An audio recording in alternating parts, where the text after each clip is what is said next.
وننزل من القرآن ما هو شفاء ورحمة للمؤمنين. Bismillahirrahmanirrahim. Lejole suaranya mak. Banyak sakit pinggang. Sandau sedo. Bismillahirrahmanirrahim. Assalamualaikum warahmatullahi wabarakatuh. Alhamdulillahi rabbil alamin. Wassalatu wassalamu ala nabiyyina wa imamina wa qudwatina wa syafi'ina maulana Muhammadin wa ala alihi wa ashabihi rasulillahi ajma'in. Allahumma salli wa sallim wa barik ala nabiyyina Muhammad wa ala alihi wa ashabihi wa sallama tasliman katsira. Subhanaka la ilma lana illa ma 'allamtana innaka antal alimul hakim. Allahumma inna nas'aluka fahman nabiyyin wa hifdzal mursalin wa ilhamal malaikatil muqarrabin. Allahumma aghnina bil ilmi wa zayyinna bil hilmi wa akrimna bit taqwa wa jammilna bil afiyah. Ma'asyara al muslimin wal muslimah, bapak ibu, ama ayah, saudara-saudari sekalian yang semoga dirahmati oleh Allah. Mengawali pertemuan kita malam ini, tak akan bosan kita panjatkan syukur kepada Allah dengan bacaan Alhamdulillahirabbil alamin, atas berkat karunia Allah, hidayah Allah serta pertolongan Allah. Pada malam yang diberkahi ini, alhamdulillah kita bisa hadir di salah satu rumah Allah. Tak lain dan tak bukan hadirnya kita di rumah Allah malam ini adalah untuk mencari ridha Allah. Kita berdoa dan berharap kepada Allah semoga nantinya kita bubar dari majlis ini, dosa-dosa kita semuanya diampuni oleh Allah. Amin ya rabbal alamin. Kemudian salawat beserta salam semoga selalu tercurah kepada baginda Rasul Muhammad sallallahu alaihi wasallam. Semoga dengan kita memperbanyak salawat kepada baginda Rasul, nantinya di hari kiamat kita mendapatkan syafaatnya. Bapak, ibu, ama ayah, saudara-saudari sekalian, sebelum kita masuk ceramah kita malam ini, sekarang kita berada pada akhir tahun. Jamaah sekalian, di setiap penghujung akhir tahun itu selalu banyak terjadi bencana di mana-mana. 3 minggu yang lalu atau 3 pekan yang lalu, awak dongau bersama adanya erupsi Gunung Merapi. Tak lama setelah itu muncul banjir bandang di Kabupaten Agam. Itu tak jauh dari tempat kita, jemaah sekalian. Lalu pagi tadi kami dikirimi oleh kawan kami di Sumatera Barat, namanya di 50 kota, 50 kota ya, 50 kota. Sampai masjid-masjid itu pun konai banjir. Belum lagi di Jawa. Di Jawa itu jemaah sekalian, tepat lagi namanya di daerah Sukabumi, Jawa Barat itu sekali dalam 3 hari terjadi gempa. Bahkan ada kawan kami tadi mengirimkan jalan itu rotak, bahkan terputus jalan itu. Jamaah sekalian, bapak ibu, terjadinya semua bencana alam itu dikarenakan karena banyak dosa. Terjadinya gempa bumi, terjadinya banjir, terjadinya longsor, itu disebabkan karena banyaknya maksiat. Kalaulah maksiat merajalela di mana-mana, perzinahan di mana-mana, pencurian di mana-mana, minuman khamar telah dianggap menjadi minuman halal, lalu seluruh tokoh masyarakat, tokoh adat diam ketika nampak kemungkaran, maka datanglah bencana kepada kita. Maka dalam Al-Quran Allah katakan, wa ma asabakum min musibatin, apapun musibah yang menimpa kalian, fabima kasabat aidikum, itu semuanya karena tangan manusia. Jamaah sekalian, itulah gunanya tokoh masyarakat, itulah gunanya tokoh adat.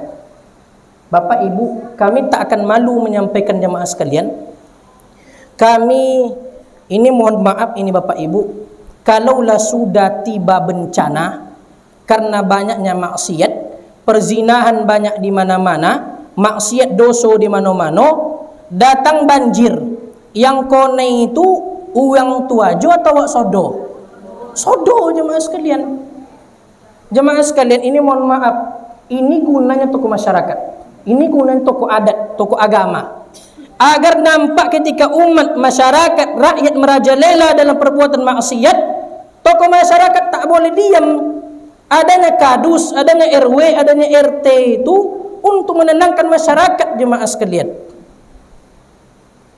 Kalaulah seluruh tokoh masyarakat, tokoh adat, nenek mama, alim ulama diam ketika menampak kemungkaran di depan mereka, bahkan kalau mereka ikut-ikutan dalam perbuatan dosa, tiba gempa bumi, maka tak akan ada yang dapat menghalang dari perbuatan Allah itu, jemaah sekalian.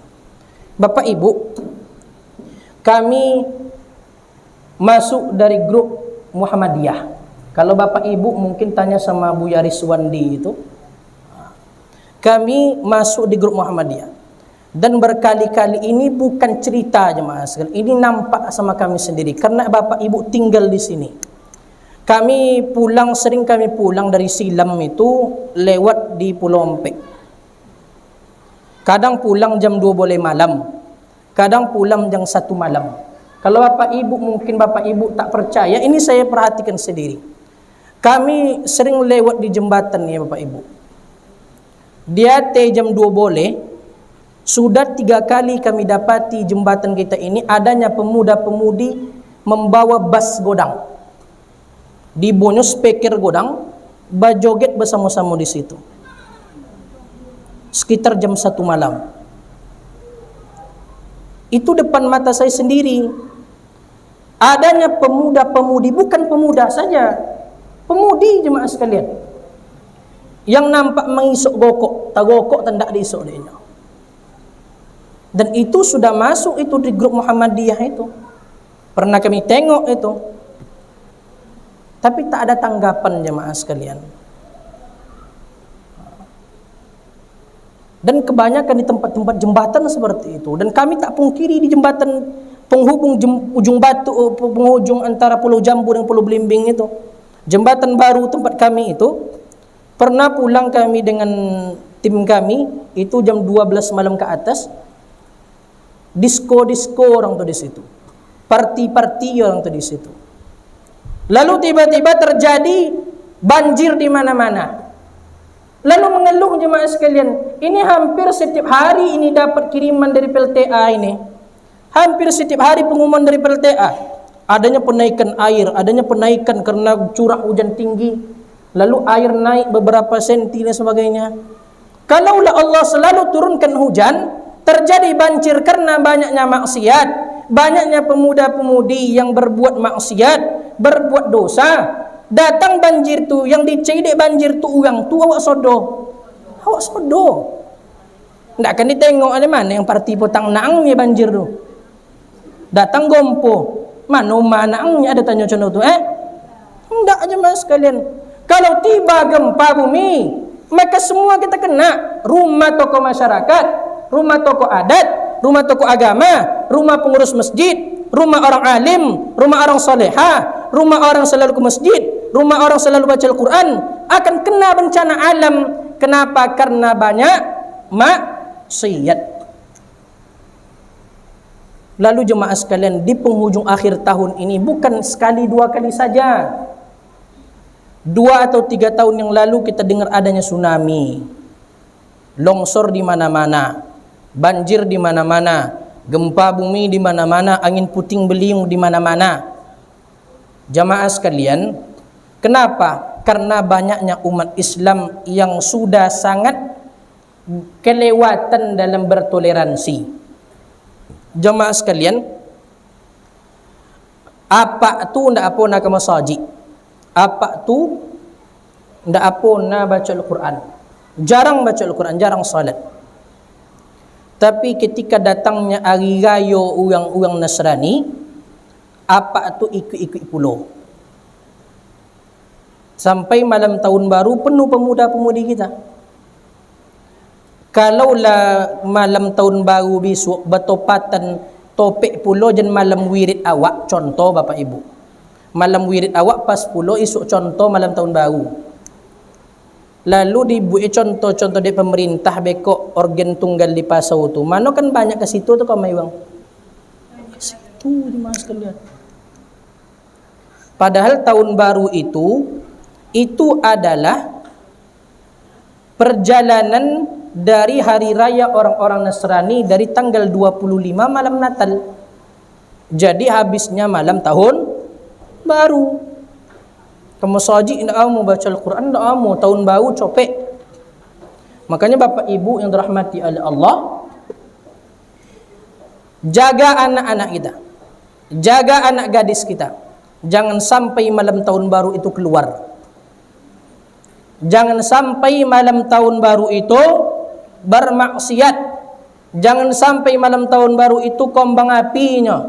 Jangan sampai malam tahun baru itu mambui seruni pulonya. Jangan sampai jenlopen anak awak dukolu. Kadang-kala bapak ibu, orang tuanya ikut pulo yang nyuana. Ndak ada yang menjawab kau bekok malam kau. Ndak kau laku gini lehnya mak. Pura luar mak cen kau. Lalu bekok datang laki-laki mak, boleh buat anak amak mak dan boleh nama martabak bekok balik. Disogok mak ada ejen martabak. Martabak duyan, martabak bangka. Apanya mak ru silakan ya mak ru. Datang bekok jam 3 malam buat martabak. Jamaah sekalian yang semoga dirahmati oleh Allah Subhanahu wa taala, jangan sampai karena maksiat kampung kita, negeri kita kena bencana. Jamaah sekalian, selama dalam beberapa waktu hujan ini banyak sekali kami lihat terjadi sesuatu yang tidak lazim untuk dilihat. Ada beberapa apa itu mengeluh ustaz, potang kami ustaz kata dia, ambo ke ustaz diamanahkan untuk menjaga kerambau yang. Lalu waktu nayo ayu potang, pocah keramba jemaah sekalian. Tapi penyebabnya pocah kerambanya. Ugi. Ada beberapa keramba tu anyui. Orang tu bergantung piti di situ. Ada ama ayah tu, ndak ada kojo kecuali motong. Lah 3 bulan kau ndak motong. Mangale di pasau sayurus kobek kadang 2,000 nya ba ogo-ogo jadi amak 2,000 tu. Untung memang 1,000 tu nya. Hujan lagi, lei laku sayur tu. Lei omuang ke pasau. Tak aja mas sekalian. Kenapa? Karena banyak maksiat, Allah turunkan azab, Allah turunkan bencana, akhirnya banyak di antara kita yang ingat dengan Allah. Makanya di masa Nabi SAW, di masa Aisyah radhiyallahu anha, datang seorang sahabat Nabi namanya Ubay bin Ka'ab. Wahai Aisyah, kata Ubay, belakangan ini banyak terjadi gompo. Gompo tu bapak ibu nak dimasuk awak aja dodo. Dimasuk Nabi, dimasuk para sahabat Nabi telah banyak terjadi gempa. Lalu Ubay mengatakan, wahai Aisyah, di apa banyak terjadi gompo bencana alam? Apa kata Aisyah? Kalaulah 3 perkara telah dihalalkan oleh umat Muhammad, maka bencana alam itu tiba. Pertama, kalaulah banyak biduanita bermunculan, berjoget-joget, memakai baju sompi, nengok jawab rumah kan awak cendu apa memakai sower tu, cendu apa memakai celana tu, dek sompi. Adu akak adu bol godang dek pakai celana tu ketek memang dipoci Lalu jemaah sekalian, banyak biduanita bermunculan, pakai pakaian tapi seolah-olah tak pakai pakaian. Yang kedua kata Aisyah, wal ma'azib, banyaknya musik-musik yang melalaikan umat dari Al-Quran. Bapak ibu, kalau awak buka handphone tak akan ada yang tak musik. Sodo musik. Maka seorang ulama yang bernama Syekh Abdul Rahman As-Sudais, Imam Moka, inyo mengatakan kalaulah orang zaman kini memegang Al-Quran cando memegang handphone di bue di inyo, maka awak ko sodo ko hafal Quran ke Bapak Ibu. Kini wong dak ada yang dak megang handphone deh. Kamano-mano megang handphone, makan megang handphone. Dati onda megang handphone. PKWC megang handphone. Jadi jemaah sekalian, kalaulah awak memegang handphone zaman kini kemana-mana pegang handphone, wak ganti jan pegang Al-Quran, mungkinlah banyak di antara awak kalau hafal Quran. Kalaulah musik-musik telah dianggap halal dan menjadi penyebab kita lalai dari Allah, maka bencana itu tiba. Wa syuribatil khumur, kalaulah banyaknya terjadi minuman halal, minuman keras yang telah dihalalkan oleh umat Muhammad. Minuman keras itu Bapak Ibu dulunya memang tahu minuman keras. Kalau kini ndak. Minuman keras tu lah elok namo. Logo sibu kadang. Lah sibu matui kadang ogo. Diminum di anak awak. Kalaulah 3 perkara ini telah dihalalkan oleh umat Muhammad, kata Aisyah, maka Allah akan berkata kepada tanah, wahai tanah, wahai bumi, kata Allah, berguncanglah, sampai tanah itu berguncang dan terjadinya gempa bumi. Maka jemaah sekalian, jangan sampai kita bermaksiat kepada Allah yang menyebabkan kita itu ditimpa azab oleh Allah Subhanahu wa taala. Jemaah sekalian, itu muqaddimah. Ulun wak ceramah kali mak. Bapak Ibu, ama ayah, saudara-saudari sekalian yang semoga dirahmati oleh Allah Subhanahu wa taala. Adapun judul ceramah kita malam ini adalah berkaitan dengan amalan yang kita anggap remeh tapi pahalanya besar di sisi Allah Subhanahu wa taala. Amalan yang wa anggap remeh tapi pahalanya godang di sisi Allah. Bapak Ibu, amalan pertama yang sering dianggap remeh oleh orang-orang zaman sekarang adalah berbakti kepada orang tua di masa orang tua telah lanjut usia. Bapak Ibu, yang paling payah berbakti kepada orang tua adalah ketika orang tua itu telah lanjut usia. Bapak Ibu, perbedaan orang Islam dengan orang selain Islam itu salah satunya adalah bagaimana cara berbakti kepada orang tua di masa orang tua itu telah lanjut usia. Bapak Ibu, agama awak mengajarkan candu apa pun nama awak, candu apa pun naya awak, latua pun naya ma awak, tetap awak berbakti kepada orang tua. Berbeda dengan orang selain Islam Bapak Ibu. Ada di satu negara tu ada apartemen. Apartemen ko khusus untuk orang tua-tua. Jadi Bapak Ibu, di negara orang kafir itu, ambo nak sebutkan negaranya, kalau ada inyo punya amak, punya ayah, lah mulai sakit-sakitan, maka anaknya tadi akan menelpon kedutaan besar di telpon. Contohnya di Singapura, di telpon bekok kedutaan besar Indonesia, Pak, ada TKW nak kojosiko Pak. Dicarikan pembantu untuk orang tuanya. Akhirnya nanti datang pembantu, dititipkan kepada pembantu, hei pembantu, ini ama ayahku, ku serahkan kepadamu, sampai mati aku serahkan kepadamu.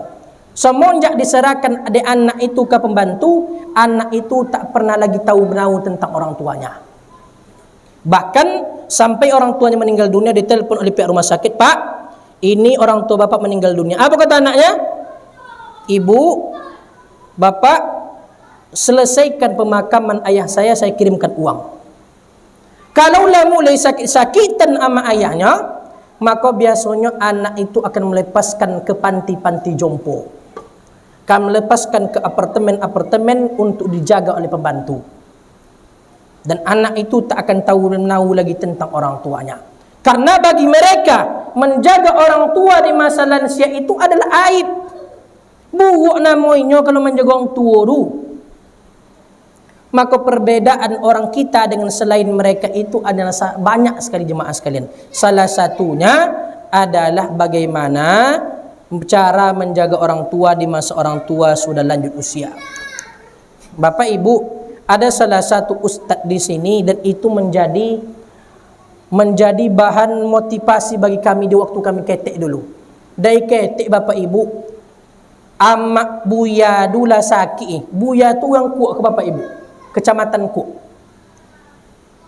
Jadi kalau sakit amak inyo, dibolo amak inyo dijangki amak inyo sampai amak inyo meninggal dunia pun masih bailok je sama amak.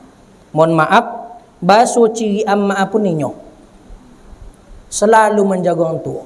Pona kami ke rumah ini Bapak Ibu waktu ambo ketek-ketek dulu minta daun bidara, ambo ke rumah inyo atau amaknya mimbau naknya nyo baso le ciri amak koncangan nak ada Bapak Ibu sampai nyo meninggal dunia maknya tu.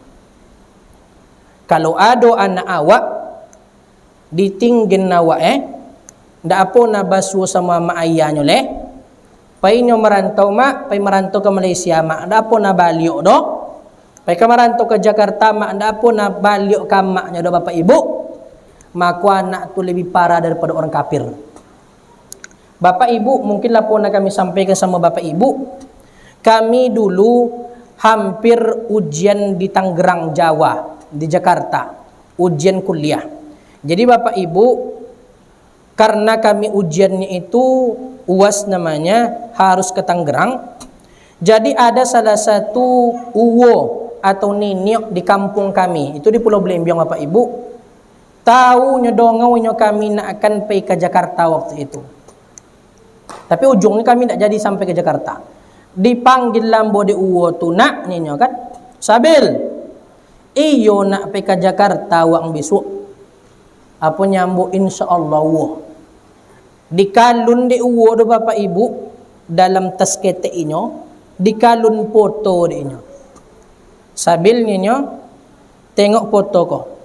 Kalau basuh wa ang isuk jen di foto ko, suwa pulang mo ni. Dulu lagi nyo dari rumah dulu, dia ambil esper ben payah, tak pun nak balik sampai kini le. Tiap malam tapi kiu dan Sabil ni. Tiap malam nak terogak sama inyo. Kini amaknya mohon maaf Bapak Ibu sedang sakit parah. Mungkinlah 20 atau 25 tahun yang lalu. Siapapun yang dongau di inyo orang nak pergi ke Jakarta, selalu diimbau kumah dulu Suan nak apa jongong tu orang tu nak pergi ke Jakarta. Tengok foto ko, nampak kalian subah liuk. Bapak Ibu. Kalau ada anak yang tak tahu menahu lagi dengan orang tuanya, tak mau tahu dia dengan orang tuanya, itu anak tu lebih parah daripada orang kafir tu. Makanya Bapak Ibu, Buya cenderung apa agar anak kami itu mendoakan kami itu Buya kalau kami lah meninggal dunia. Bapak Ibu, kami lah pernah kami sampaikan kalau awak punya anak 5, harus salah satu dari 5 tadi harus sekolah di pondok pesantren. Harus sekolah di tompek yang belajar agama. Agar kalau salah satu dari 5 anak awak ada yang paham agama. Kalau ada di antara abang-abang akak abekok yang menyimpang, bisa diluin ninya. Awak tak masalah kalau anak tu sekolah di SMA, di SMK, di mana tu di mana-mana tak masalah jemaah sekalian. Tapi hendaknya ada salah satu di antara anak kita itu yang belajar di pendidikan agama. Karena kalau sodo anak awak tadi belajar di umum, agama tak dapat, maka tak ada harapan kita untuk dia mendoakan kita. Bapak Ibu, mungkin kinilah berubah, mungkin kurikulum SD awak tak tahu kan. Di masa kami SD dulu Bapak Ibu, belajar agama tu sekali seminggu itu sajam puluh. Sajam dulu tu Bapak Ibu 45 minit. Kalau sajam di sekolah tu 45 minit jemaah sekalian. Sekali seminggu belajar agama. Di SMP pun tak jauh seperti itu. Di SMA atau lagi di SMK Mungkin tak jauh juga dari seperti itu. Mungkin 1 jam atau 2 jam belajar seminggu agama. Itu yang kita harapkan agar anak kita nanti belajar. Jamaah sekalian semoga dirahmati oleh Allah. Kami pernah diundang oleh salah satu dosen di UP, Universitas Pahlawan itu, untuk memberikan tausiah muda kepada anak-anak di UP itu sekitar 30 orang. Lalu jemaah sekalian bermacam-macam itu jurusannya. Ada jurusan hukum dan sebagainya. Di belakang UP itu ada namanya Masjid Imam At-Tirmidzi namanya. Masjid Imam At-Tirmidzi, Universitas Pahlawan itu. Jadi kami mengajar anak-anak jemaah sekalian tausiah. Waktu itu bertepatan pula dengan dengan beberapa peringatan. Jadi kami tausiah untuk anak-anak muda. Kami tanya sama anak-anak dari jemaah sekalian, apa doa untuk orang tua? Dari 30 atau 40 tadi anak tadi yang bisa menjawab tu jemaah sekalian 7 orang no. Doa untuk orang tua. Doa orang tua tu senang ale, Allahumma ighfirli wali walidayya. Ada ndak dapat? Kalau anak apa kau? Warhamhuma kama rabbayani shaghira. Payah dak? Panjang dak? Pendek. Dari 30 orang itu mak, 7 orang yang dapatnya. Selabioru baca caco je. Allahumma ighfirli dzunubi. Apa ni mak? Ada Allahumma ighfirli warhamni wajburni nya. Macam-macam doa dia baca. Allahumma ighfirli wa tub alayya nya. Ada Allahumma ighfirli tak apa ujung-ujung sampai je kul a'udzu birabbin nas biko. Jemaah sekalian, itu anak-anak awak. Ndak SD-nya dulu mak. La kuliahnya Bapak Ibu. Maka anak-anak awak tu jemaah sekalian tanya, nak ke mana pun wang sekolah, ke mana pun kau belajar nak, doa rabbighfirli wali walidayya tu jangan pernah ditinggal. Jangan pernah dilupakan. Iko anak awak godang tapi lupa doa jemaah sekalian. Jemaah sekalian yang semoga dirahmati oleh Allah Subhanahu wa taala.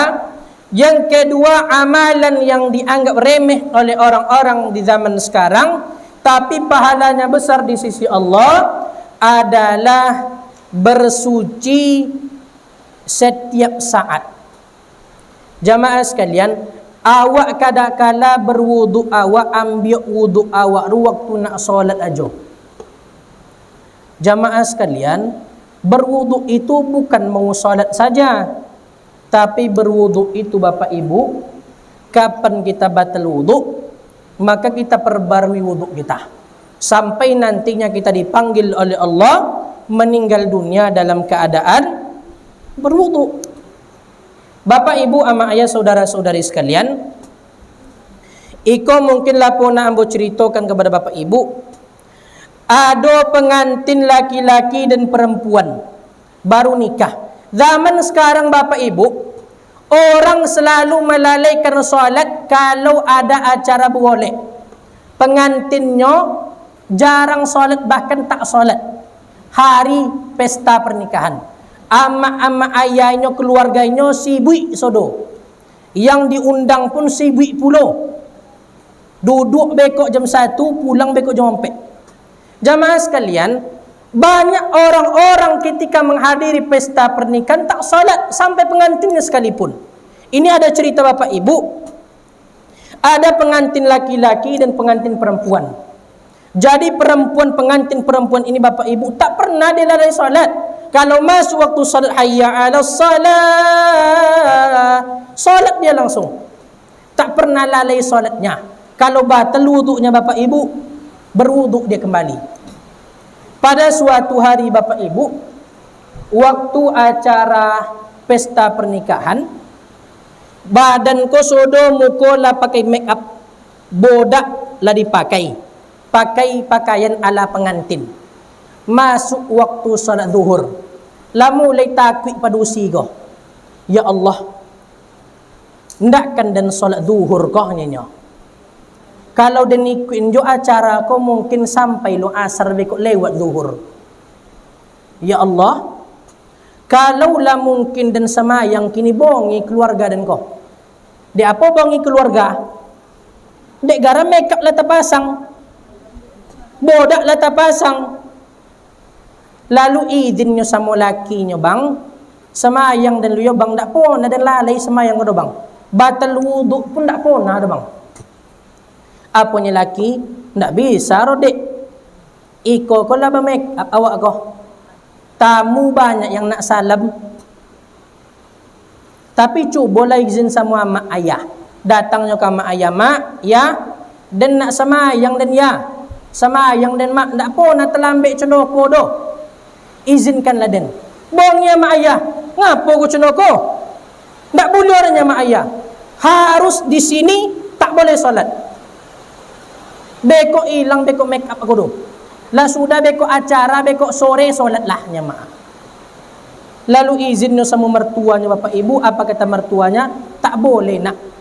Akhirnya jemaah sekalian, anak itu lebih takut kepada Allah, pengantin itu lebih takut dia kepada Allah bapak ibu. Tak dihiraukannya perkataan manusia, dia takut kepada Allah kalau dia tinggalkan salat zuhur. Pergi dia secara diam-diam bapak ibu, izinnya sama-sama suami bang, apapun cerita orang bang, dan semayang gini bang. Pailainya pergi berwudu, inyo semua mak berwudu, salat ini bapak ibu. Waktu salat itu pada sujud rakaat terakhir dia dipanggil oleh Allah, meninggal dunia. Meninggal dunia jemaah sekalian. Lalu 3 hari setelah itu suaminya mimpi.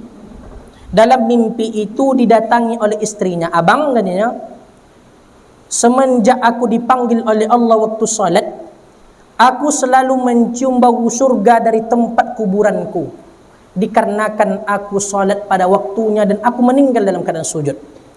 Lalu dia berpesan, bang, abang belum sempat berbahagia denganku. Abang, aku izinkan untuk menikah kembali. Bang, aku sudah nyaman dengan kehidupanku dan surga menanti untukku bangnya. Jemaah sekalian, dia mempertahankan agamanya walaupun cacian ada padanya. Tak dibulyong di inyo di amma ayahnya do untuk berwudu, untuk salat, karena bekok make upnya hilang, bodaknya hilang. Tapi inyo tetap salat, lebih takut inyo meninggalkan salat daripada dunia. Lalu ketika salat di rakaat terakhir, dia dipanggil oleh Allah Subhanahu wa taala. Jadi jemaah sekalian, walaupun boleh dumawak, jan pona tinggen semayang. Iko dek sibik pula beko mengatur-ngatur piyong oleh babasuh di belakang kan. Batinggen semayang de amak pada lama lu tahu wisap pertama semua soji. Tiba-tiba waktu boleh datang jantu. Datang ngaji setan nah. Tinggenlah semayang tu kau sekali-kali je dalam setahun konyonya. Batinggen pula jemaah sekalian.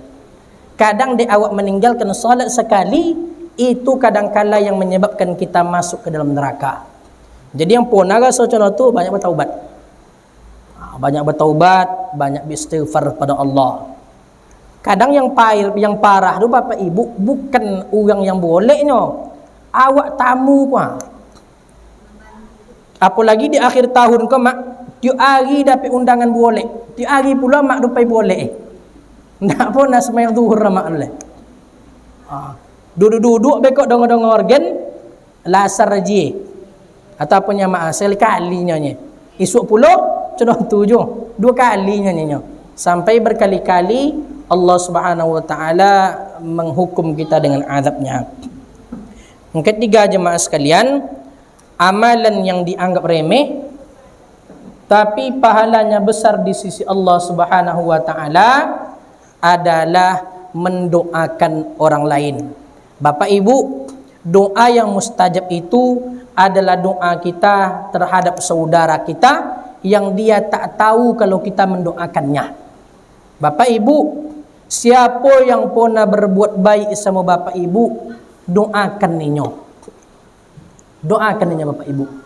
Ambo diajarkan di pesantren Bapak Ibu untuk selalu mendoakan guru-guru kami.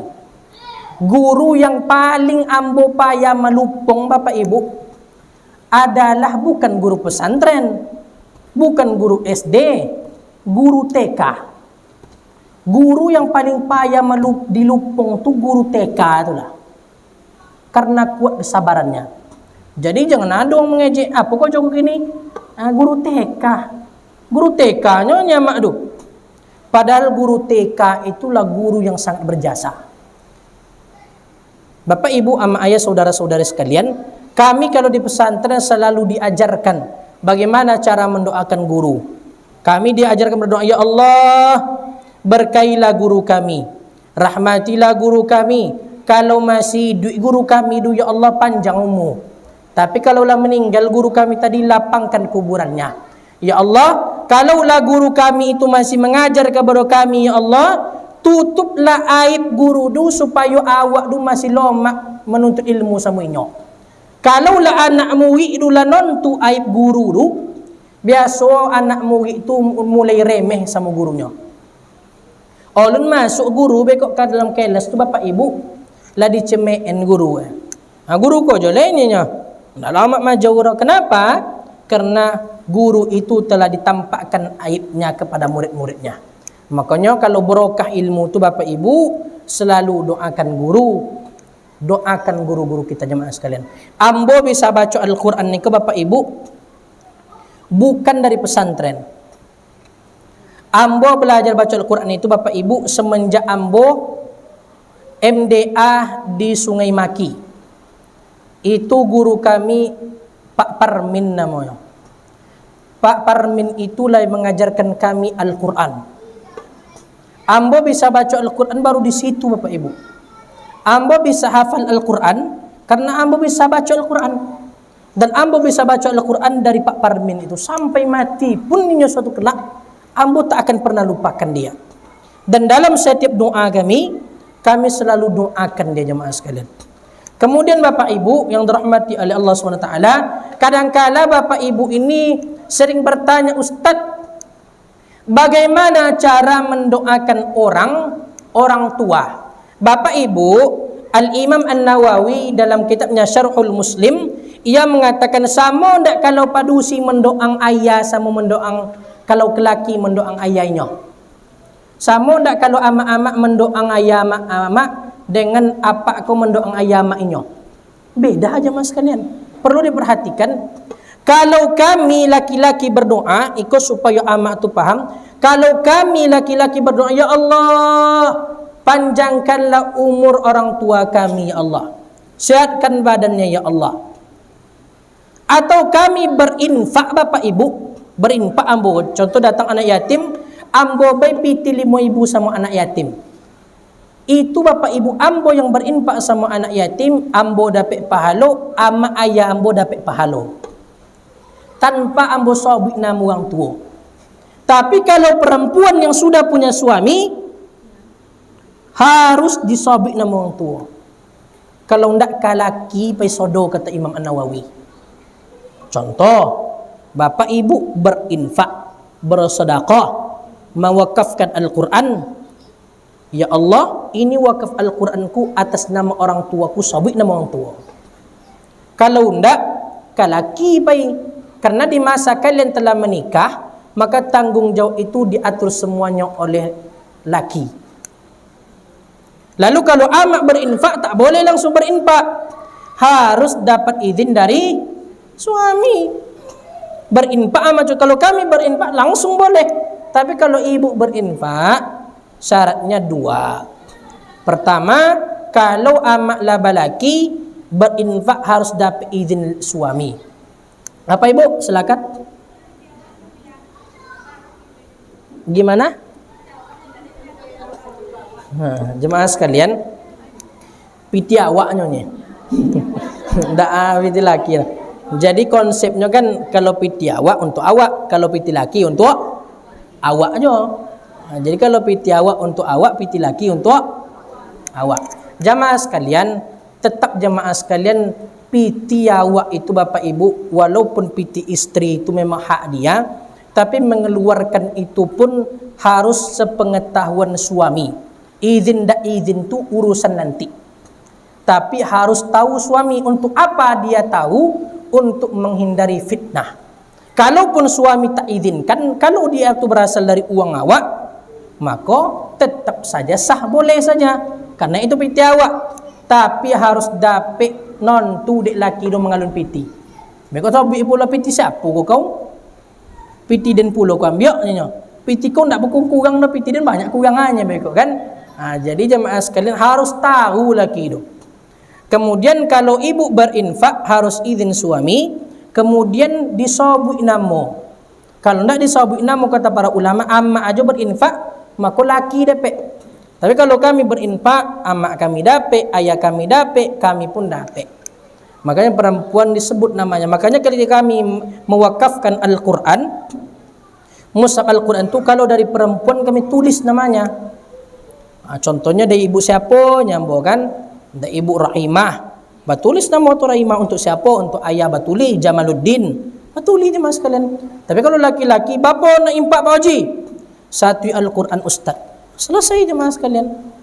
Kecuali kalau Pak Haji itu contohnya nak menyobi itu untuk keluarga Ustaz, untuk anak Ustaz, tak masalah jemaah sekalian. Tapi kalau perempuan memang seperti itu, maka jemaah sekalian, salah satu amalan yang sering diremehkan oleh orang-orang kita adalah mendoakan saudara sesama muslimnya. Doakan saudara kita. Bapak Ibu, ketika ambo ceramah, ambo selalu sampaikan doakan saudara kita. Sebentar lagi kita akan memasuki bulan 1 Januari. Masuk bulan Januari, bulan Februari. Di akhir-akhir bulan Februari itu kita akan bertemu dengan bulan suci Ramadan. Potang bogaso ambo terawih di siko. Sebontau pulo terawih pulo di siko oleh. Potang bogaso awak takbir Allahu Akbar, Allahu Akbar, Allahu Akbar. Sebentar lagi kita akan dengar itu jemaah sekalian. Maka doakan ya Allah, siapapun yang hadir di majelis malam ini, pertemukan kami kembali dengan bulan Ramadan ini ya Allah. Jangan ada sisakan di antara kami ini kecuali engkau pertemukan dengan bulan Ramadan. Waktu di tompek kami jemaah sekalian, apa tu selalu nyoba cerita masalah Ramadan, coba cerita masalah bulan puasa. Inyo kojonyo mancai batu, mambok batu dipakai pir tu pir namanya tu. Sehari sebelum puasa dipanggil oleh Allah, takajui. Subuh-subuh itulah dapat kabar. Jemaah sekalian. Makanya salah satu nikmat besar adalah nanti kita dipertemukan dengan bulan suci Ramadan. Maka Bapak Ibu, semoga kita bersama dalam surau tinggi ini, semoga nanti di bulan Ramadan kita, keluarga kita, anak kita, keponakan kita, ama ayah awak, semoga kesodo awak basuh dengan bulan suci Ramadan. Amin ya rabbal alamin. Perbanyak doa jemaah sekalian, doakan ya Allah. Amak kami kini sakit ya Allah. Inyo bacito tawi nak basuh bulan puasa ya Allah. Sampaikan ummu pada bulan puasa ya Allah. Sampaikan ummu pada salat tarawih. Sampaikan ummu pada i'tikaf. Sampaikan ummu pada hari raya Idul Fitri. Jamaah sekalian, setelah Idul Fitri sebulan setengah setelah itu atau 2 bulan kita akan memasuki Idul Adha. Jamaah sekalian, bau potang bau gaso ambo ditelepon di pengurus Masjid Al-Ikhlas Polres Kampar tu, "Buya, ada daging untuk buya ke buyahnya?" Jawab lah kami buya. Itu potang bu jemaah, baru candu seminggu yang lalu. Sebentar lagi kita akan memasuki hari raya Idul Adha juga. Maka perbanyak doa, doakan saudara-saudara kita ni. Doakan ustaz-ustaz awak, doakan ama-ama awak, doakan ayah-ayah awak, doakan awak kesondo. Semoga nanti kita bisa berpuasa bulan suci Ramadan dengan penuh kenyamanan. Amin ya rabbal alamin. Jemaah sekalian, zaman sekarang zaman banyak terjadi musibah. Banyak terjadi malapetaka, banyak terjadi mara bahaya. Kami tengok saja jemaah sekalian, ada tadi dirilis oleh Polres Kampar itu, selama seminggu saja di Kampar ini telah terjadi kecelakaan tu lebih dari 500 kali kecelakaan. Ini dalam beberapa minggu akhir-akhir tahun. Maka jemaah sekalian, orang yang meninggal dunia tadi pagi, waktu sore potang inyo masih mengira akan basuh jo jam bulan puasa isu. Awak merasa tak kalau basuh jam bulan puasa kah? Masuk Bapak Ibu. Tapi kan lay basuh esoknya. Taklah insya-Allah. Orang yang meninggal pagi tadi, sore kemarinnya juga dia merasa kalau hari ini mereka hidup juga. Orang yang meninggal potang jemaah sekalian, sebelum meninggal tu, inyo ndak akan merasa, inyo akan mati dah. Pasti kalau cito-cito sama awak kan basuh belum puasa jadinya. Tapi semua itu hanya rencana, hanya target. Yang memutuskan itu adalah Allah Subhanahu wa ta'ala. Dah masuk kau tu? Tadi lah. Bapak, Ibu, ama ayah, saudara-saudari sekalian yang semoga dirahmati oleh Allah Subhanahu wa taala, kemudian amalan yang sering kita anggap remeh adalah amalan tabassam fi wajhi akhika sadaqah, adalah sering menebar senyum kepada saudara seiman dan seagama. Bapak Ibu, bedakan senyum dengan golak.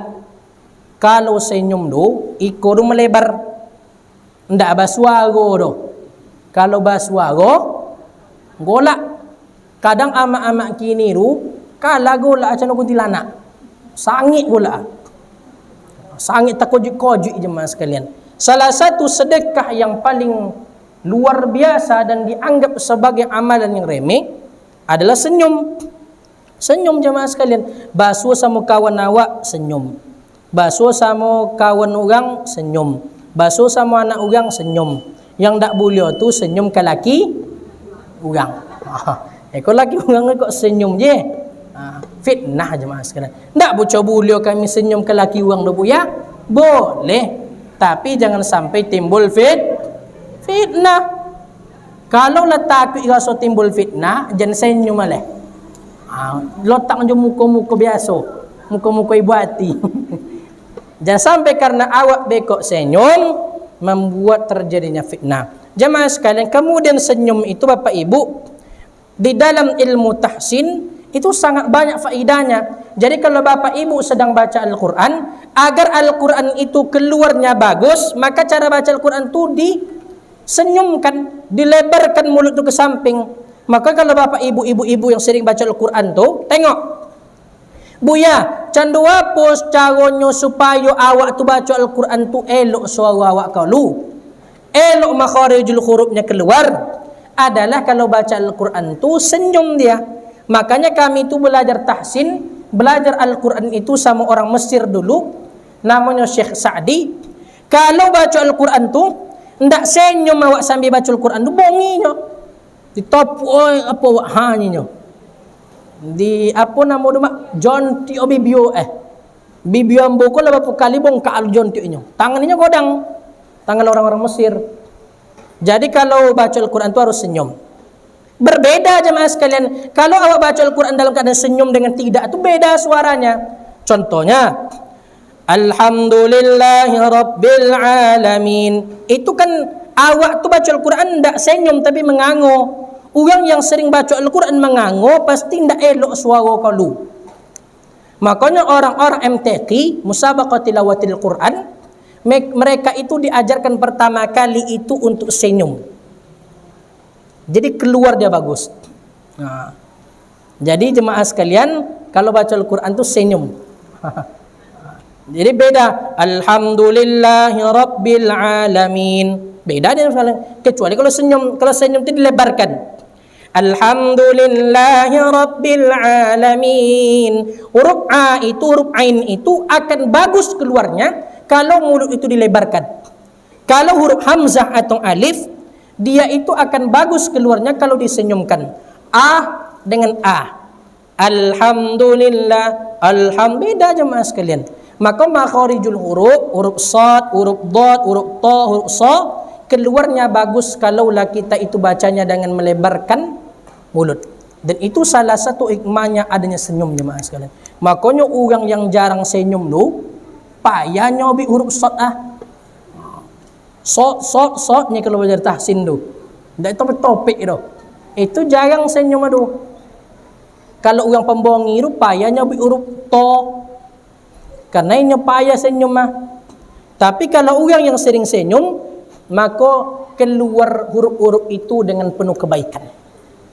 Maka jemaah sekalian senyum agar dapat awak sedekah. Bersedekah jen piti awak kini kojo motong dak motong-motong doh. Bersedekah dengan material awak yang harus dapat material tu. Nak bersedekah awak kurang, nak bagi sembako awak pula yang kurang mampu. Awak sebenarnya penimo, apa yang awak haruskan bersedekahkan ke orang? Maka senyum ke pulau. Tapi jangan senyum tawi. Kau parah lebih kok. Lah senyum bekok ndak dia mau mengucik muncung lagi kan?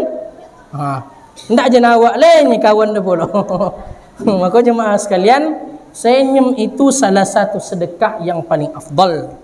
Sedekah juga yang sangat-sangat afdal. Dan apa kata Nabi, tabassam fi wajhi akhika sadaqah.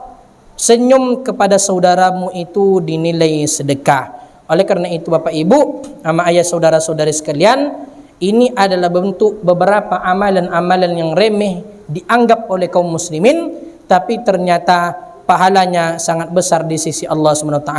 Yang pertama jemaah sekalian adalah berbakti kepada orang tua. Yang kedua, mendoakan saudara seiman dan seagama. Yang ketiga jemaah sekalian adalah dengan menebar senyum kepada saudara kita. Kalaulah tiga ini kita lakukan, maka insya Allah hidup kita akan penuh dengan rahmat dan ridhanya Allah Subhanahu wa ta'ala. Ibu-ibu kami yang semoga dirahmati oleh Allah Subhanahu wa ta'ala, kita perlu perhatikan bahwasannya kita masuk surga itu nantinya bukan karena amalan kita, bukan karena haji umrah kita berkali-kali. Ada pooji du berkali-kali pulang balik diambil di inyo haji furada, haji tanpa antri. Haji tanpa antri kini kalau di trapel kami bayarnya 210 juta. Pai kini daftar kini ai gayo Idul Adha esok bangke. Oji, ada no oji? Nah, daftar sama kami. Kau sampai promosi ya Ibu. Nah, kemudian jemaah sekalian, awak masuk surga itu bukan karena umrah. Ada yang umrah sekali 3 bulan umrah. Awak masuk surga itu bukan karena salat maghrib tadi, bukan karena salat isya, tapi kita nantinya masuk surga karena rahmatnya Allah Subhanahu wa ta'ala. Betapa banyak di masa-masa orang dulu amalannya tak banyak, tapi sekali dia melakukan amalan ikhlas karena Allah, memasukkan dia ke dalam surga. Bapak Ibu, yang dilihat oleh Allah itu bukan banyak amal, bukan banyak ibadah, tapi yang dinilai dan dilihat oleh Allah itu adalah melihat dengan sebaik-baik amal. Maka dalam Al-Quran surah Al-Muluk, amak mak baca surah Al-Muluknya. Dibaca surah Al-Muluk itu. Apa kata Nabi? Siapa yang sering membaca Al-Muluk sudah salat maghrib atau setelah salat subuh, maka Allah akan bangunkan rumah baginya di surga. Jadi amak-amak yang sering baca Al-Muluk tu ada di dalam surah Al-Muluk tu pada ayat-ayat awal Allah berfirman, Alladzi khalaqal mauta wal hayata liyabluwakum ayyukum ahsanu amala. Dialah Allah khalaqal mauta wal hayah, menciptakan mati dan hidup. Liyabluwakum ayyukum ahsanu amala. Allah melihat kita itu dengan melihat sebaik-baik mana di antara kalian yang paling baik amal ibadahnya. Allah menilai di sini bukan banyak amal, bukan berkali-kali umrah, bukan berkali-kali haji, bukan banyak amal Allah lihat, tapi Allah lihat mana yang paling terbaik di antara yang kalian kerjakan. Bisa jadi jemaah sekalian, awak bayi anak yatim piti 2000 itu yang mendapat rahmat Allah. Bisa jadi awak membayi anak-anak yatim nasi bungkui sacik, bisa jadi golak anak yatim, senyum anak yatim ke awak, bisa jadi itu yang mendapat rahmat Allah. Bisa jadi awak mengumpulkan harta bermiliar-miliar rupiah, waktu tiba jokatnya awak keluarkan, tapi tiba-tiba dibarengi dengan rasa riak pada hati awak, bisa jadi itu penyebab kita masuk ke dalam neraka. Maka jemaah sekalian, yang dinilai bukan banyak amal, bukan banyak ibadah, tapi yang paling terbaik ibadah yang kita kerjakan kepada Allah Subhanahu wa ta'ala. Oleh karena itu jemaah sekalian, lakukanlah amalan-amalan sampai nantinya kita bertemu dengan Allah Subhanahu wa ta'ala. Kalau ada yang ingin ditanyakan silakan, kalau tidak kita tutup.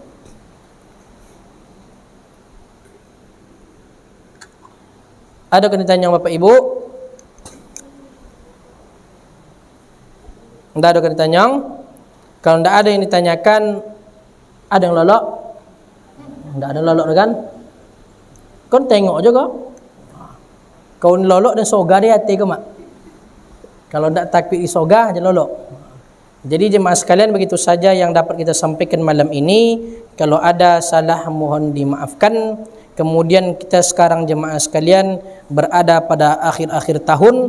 Mohon perhatikan kembali anak-anak kita, dan kami pun insya-Allah dalam waktu dekat ini kami akan meminta kepada pengurus-pengurus masjid, akan kami tempelkan sajadah kertas di setiap pintu masjid setelah mendapat izin nantinya terkait dengan larangan mengikuti orang kafir pada malam tahun baru. Kami dulu di Aliantan ibu-ibu, kami mengadakan namanya tim ghuraba namanya. Setiap tahun baru kami selalu sebarkan di setiap sudut masjid satu kertas.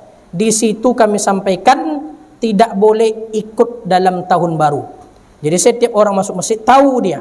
Kami sampaikan dalil di situ. Setiap orang masuk nantinya tahu kalau tahun baru itu bukanlah perayaan orang-orang Islam. Bila taufiq wal hidayah wa ridha wa nihaya. Mohon maaf atas segala kekurangan dan perbuatan. Semoga Allah menjaga kita bersama. Subhanakallahumma bihamdika asyhadu an la ilaha illa anta astaghfiruka wa atubu ilaik. Billahi taufiq wal hidayah. Assalamualaikum warahmatullahi wabarakatuh.